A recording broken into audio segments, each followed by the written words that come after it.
Saya dan kakak saya hanya melihatnya sambil menggigil ketakutan. Kuyang itu terbang di atas rumah kami dengan darah yang terus menetes dari ususnya. Orang tua kami dan yang lainnya terus melemparkan batu ke arah kuyang itu sambil membaca beberapa doa dalam bahasa Dayak.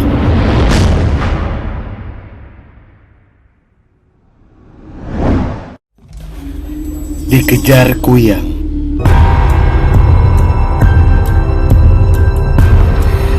Pengalaman saya tentang hantu ini terjadi di Kalimantan Tengah. Saya asli dari Kalimantan dan bisa disebut orang Dayak.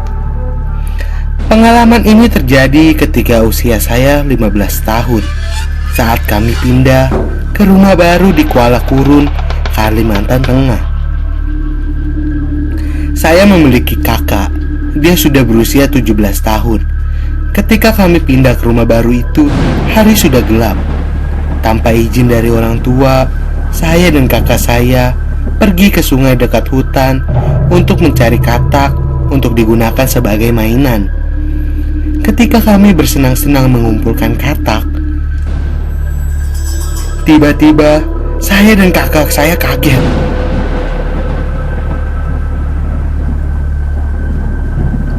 Mata kami melihat jauh ke dalam hutan, dan tiba-tiba kakak saya menyuruh saya untuk diam karena dia mendengar ada suara aneh dari dalam hutan. Suara aneh dari arah hutan.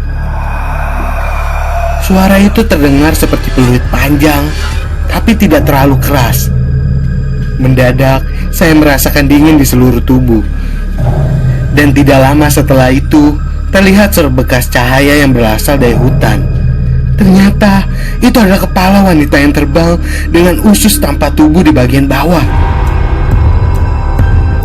Ya, itulah yang orang Dayak sebut sebagai hantu kuyang. Saya dan kakak saya gemetar ketakutan melihat kuyang tersebut. Sosok itu bersinar dengan darah menetes dari ususnya dan tampaknya terbang ke arah kami. Spontan kakak menarik tangan saya, dan dengan sekuat tenaga kami berlari sekencang mungkin tanpa melihat lagi ke belakang. Karena jika kuyang menangkap kita, kita tahu apa yang akan terjadi pada diri kita. Beruntung orang tua kami masih berada di luar rumah setelah bongkar-bongkar barang di rumah baru. Ayah kami tampak kaget saat melihat kami berlari ketakutan. Namun setelah ia melihat ada hantu kuyang bercahaya di belakang kami, secepat mungkin ayah mengambil tombak ikan, sementara ibu berlari ke dalam rumah mengambil pisau mandau. Dan dua orang tetangga juga membantu dengan mengambil batu dan pisau. Mereka lalu melemparkannya ke arah bercahaya itu. Saya dan kakak saya hanya melihatnya sambil menggigil ketakutan. Kuyang itu terbang di atas rumah kami dengan darah yang terus menetes dari ususnya.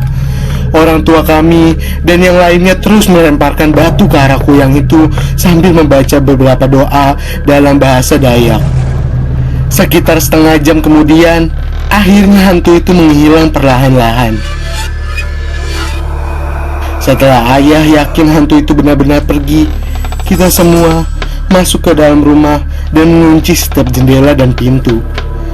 Sejak kejadian itu, saya dan kakak saya tidak pernah bermain ke hutan pada malam hari lagi, karena kami masih takut dan trauma akan hantu kuyang hingga saat ini.